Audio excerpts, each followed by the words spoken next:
Hillary Clinton has announced she's ready to come out of the woods.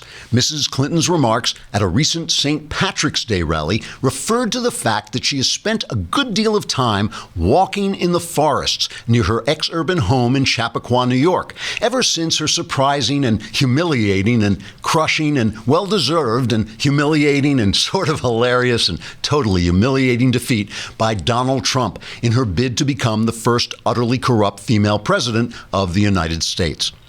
In the wake of that election, disappointed Democrats have reportedly been taking pilgrimages to Chappaqua in hopes of catching sight of the reclusive Mrs. Clinton in the woods. The Democrats, who had been absolutely certain Mrs. Clinton was going to win the election, hiked into the forests where they were absolutely certain they would see elves, fairies, and unicorns, as well as a socialist system that works.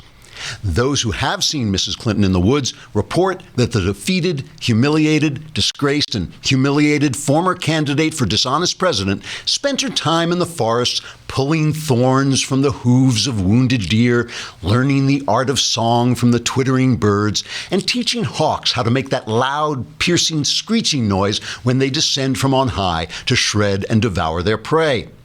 The Woodland Democrats say they have returned from their Clinton pilgrimage inspired to build a wall around the forest to protect Mrs. Clinton's natural habitat and ensure she can escape to re-enter politics. But Mrs. Clinton says she has now healed the emotional wounds she suffered during her humiliating and crushing and humiliating humiliation and also defeat, which was very humiliating. Mrs. Clinton says she now wants to return to a life of service to the country, though she's not yet certain whose life that will be and how she can get hold of it. But Mrs. Clinton's wounds from her unprecedented and humiliating defeat have not just been emotional and humiliating, they've also been financial, not to mention humiliating. Shortly after Mrs. Clinton lost her bid to become the first soulless female communist president, donations to the Clinton Foundation reportedly dried up as donors realized the humiliated candidate would no longer be able to sell her political influence for cash since she had no political influence after her humiliating defeat. However, word that Mrs. Clinton would be returning to public life could change all that, as Democrats can be expected to rally around her, calling for her to once more enter the political fray and lead them to disaster.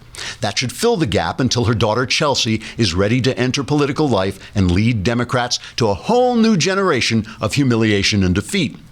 Meanwhile, back in the woods, visitors have reported seeing squirrels, deer, and raccoons gathered in forest groves to drink champagne and smoke celebratory cigars. As one chipmunk told reporters, quote, "We thought she'd never leave. That screeching hawk noise she made was absolutely hellish," unquote. Democrats have formed a committee to see if the chipmunk should run for president. Trigger warning, I'm Andrew Klavan, and this is The Andrew Klavan Show.